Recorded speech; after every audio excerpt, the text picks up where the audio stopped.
بسم الله الرحمن الرحيم والتين والزيتون وطور سينين وهذا البلد الأمين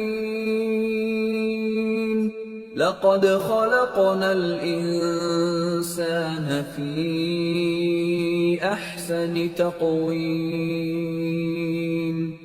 ثم رددناه أسفل سافلين